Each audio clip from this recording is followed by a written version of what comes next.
Hi everyone, my name's Laura and you're watching my channel, The Carpe Diem Stitcher. Welcome back if you're an existing subscriber and welcome if you're new.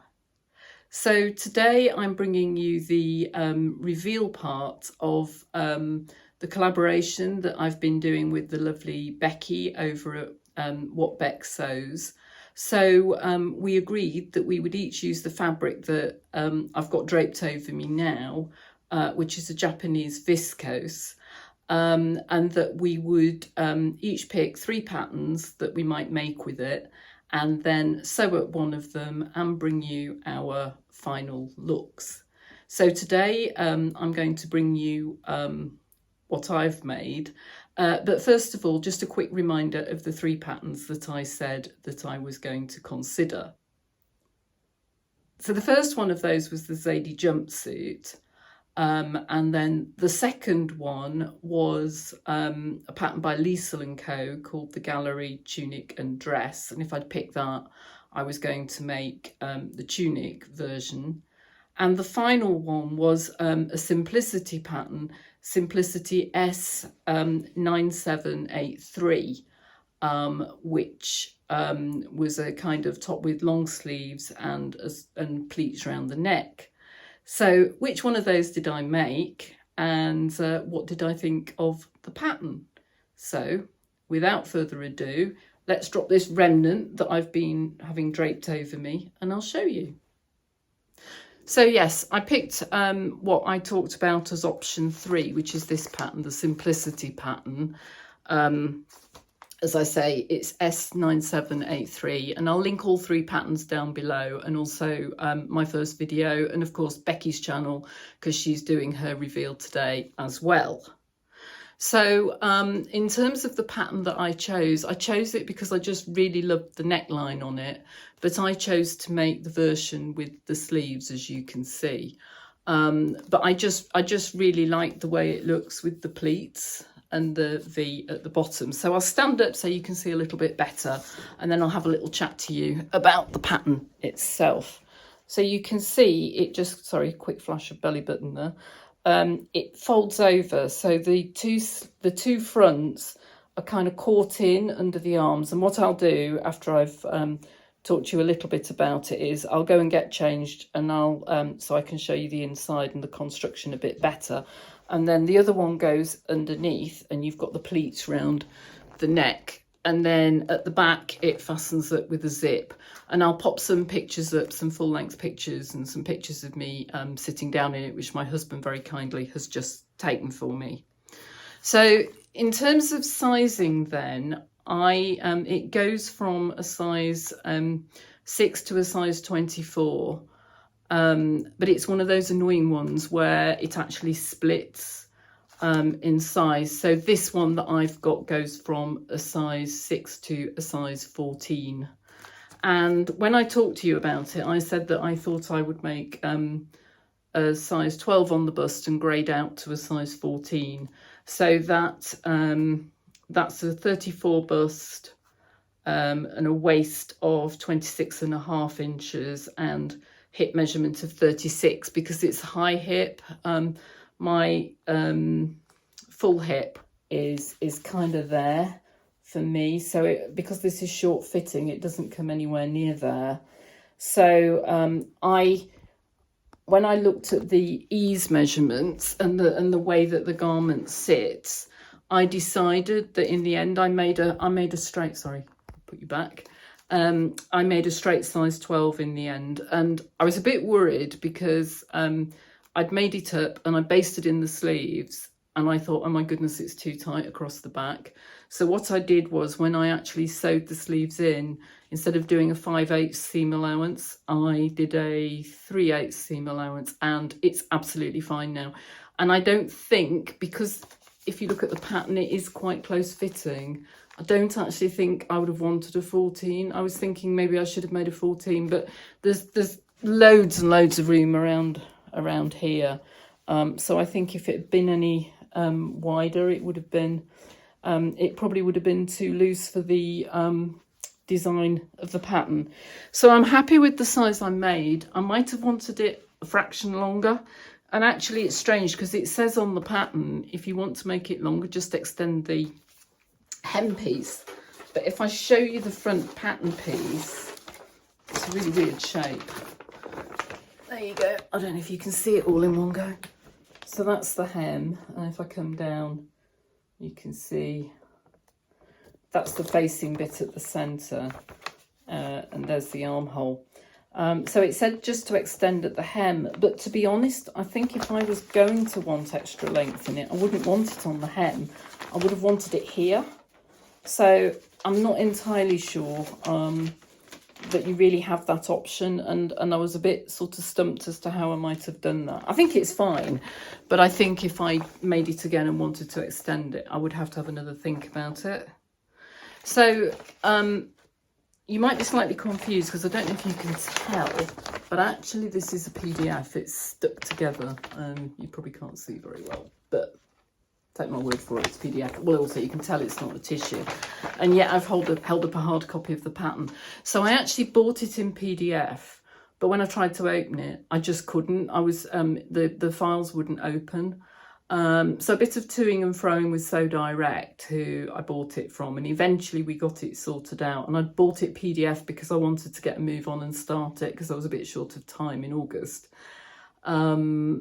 But in the end, we got it sorted out. I probably could have just bought the paper pattern in the end. But as a sign of goodwill, they very kindly sent me the paper pattern as well. So well done to So Direct for sorting it out. So what do I think of it? Well, I have to say, do you ever have those garments that when you sew them up, you absolutely struggle with it? And some of it was me. So for example, when I was putting the zip in, I was really struggling and I kept getting the teeth caught in the thread and I couldn't get it to work and I didn't know what was going on, and I unpicked it about probably 4 or 5 times. And then I thought, the last time this happened, the zip turned out not to be an invisible zip. So I took a closer look and sure enough, for some reason, I'd managed not to buy an invisible zip. So go out, buy an invisible zip, got it in first go. So that was clearly just me. And I love the fabric, and I'm sure you'll find when you watch Beck's video that she'll say she loves the fabric too. And it's viscose and it's lovely to sew with, but it did grow a bit on my cutting table. And so my first attempt at cutting out the fronts, because it's a directional print, I cut it out single layer. And the first time I did it, one of the fronts just grew and stretched. So fortunately I had enough fabric and I recut it, but I starched it, and I really should have probably been a bit more respectful of it, because even though it's not a viscose challis, it did still have that tendency to grow. So I starched it and it was all absolutely fine from then. But I have to say, the instructions, I mean, we all know Big Four instructions are not great, but they were really not great. And so just little things, you know, lots of stuff about not telling you when to finish off the seams. But for example, the construction on it is slightly strange. So if I show you that first pattern piece again, where are we? I've got it upside down. There you go. So this bit is the facing, so it's this bit here. And the first thing it tells you to do is fold it over like that. So you finish it and then you fold it over at the edge. And then there's a whole set of instructions around, and it tells you to press it. And then it says, base lower portion of facing to armhole edge. Now, there isn't a front facing on the version with the sleeves. So there's this whole section of instructions that, although if you can see, this is the PDF version, it says tops A, B, C and D, and the sleeved version is view A. Actually, you'll see I've written ignore for some of it, because they're actually based on the instructions for the sleeveless versions, and all of them have a front facing that's separate. And so the instructions just didn't make sense to me, and it took me a while to work that out. So it could have been a bit better phrased in terms of which instructions went where. So that threw me a bit for a little while. And then it tells you things like it has you do the zip, and that's all fine. At least it is if you put in the right kind of zip. And then you have bits where you have to attach the facing, and that took a bit of thinking about, and I was sort of struggling to understand the pictures here. And in the end, I kind of decided, well, it needs to look like that. So I just sewed it so that it looked like that, and it was fine.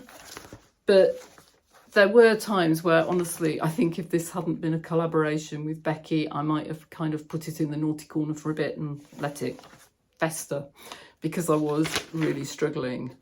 And I think the final time that I was struggling was it didn't actually tell you that you needed to catch the front edges into the sleeves in quite the way that you did. But of course you do have to, and of course if you think about it, you always have to sew things in. But because you've got the two fronts, if you like, and both fronts join into the armhole. So let me go and take this off, and then I'll come back and I'll show you how that works, because it's a bit difficult to understand when I'm wearing the top. So I'm back.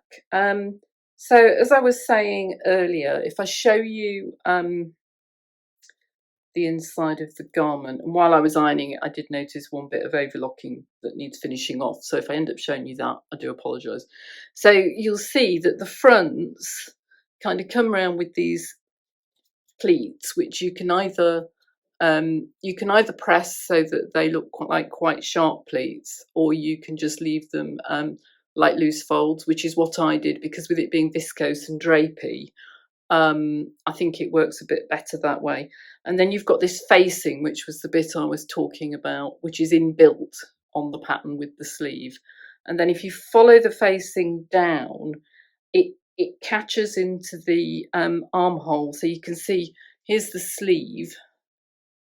And if you follow the facing, that's the kind of goes into the armhole there. So you have to catch that in. And there is a dot marked on the facing on the pattern, but it doesn't tell you to do it in the pattern. It doesn't say make sure you catch the facing in. So you're kind of aware that you've got the armhole side on the pattern. So if I show you again, you've got the obvious armhole here. So you've got the notches to attach in. But what is less clear is that actually when that folds down, you've got this dot there, and you need to match that up as well, and that gets caught into the sleeve. And if you don't do that, then obviously it would flap open and it wouldn't attach properly. So it's kind of like a crossover. So each of the fronts is attached in the same way, but obviously one goes over the other, so that you end up with this kind of style where it wraps over. But it could have been a bit clearer about how it's attached. So I spent an awful lot of time just kind of looking at the pattern and working out that in fact it had to go like that, because if it didn't, you weren't going to end up with a proper armhole, and you weren't going to end up with the front attached properly. So I definitely think the instructions could have been clearer. There's my invisible zip finally on the back. It went in fine in the end. I didn't bother pattern matching because I just decided that it was such a busy pattern, it wouldn't matter anyway. But overall, what do I think of it? When I tried it on the other night, when I said about the sleeves and thinking it was a bit tight, I really didn't like it.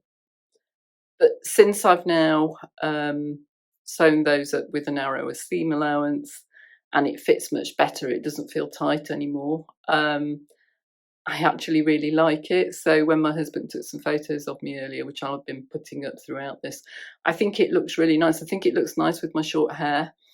And I think it'll be perfect for, date nights out at the theatre, something like that, sort of smart casual.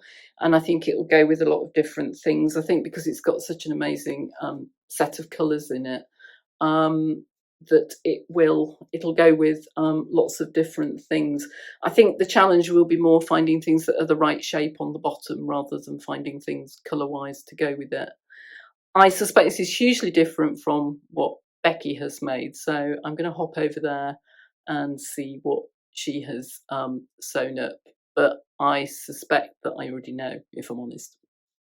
I've guessed. She's not told me, but I think I've guessed. So it just remains for me to do a couple of things. I just want to say a massive thank you to Becki for doing this sewing challenge with me. I've really enjoyed it, had huge fun. I'm really looking forward to seeing what you've made, Becki. And also, as some of you probably know, Becki has a website where she sells jewellery. It's on Etsy. It's a shop called Jazz and Wow. So I'll pop the details down below. And Becki brought out her autumn collection of earrings. She sells earrings and buttons. And she brought out her autumn collection about maybe 10 days ago. So I bought these earrings. So I think they're really pretty, just nice dangly earrings. So I bought those. And I also bought some of the ones that she's had out a little bit longer. So these ones, which are hearts in blue and pink and white, which I love as well. So they'll be getting worn very soon. And she very kindly popped in some of the buttons that go with that. So thank you, Becki. I really love her products. So do please go over and take a look if you haven't already. And yeah, thank you again, Becki, for doing this collaboration with me. And yes, do please leave me a comment down below, like this video if you haven't already. And if you're not already subscribed and you like my content, you've enjoyed this video, then please do consider subscribing. I've got lots more fun things planned. So I hope you've all had some time to sew this week, and I look forward to seeing you all again very soon. Bye for now.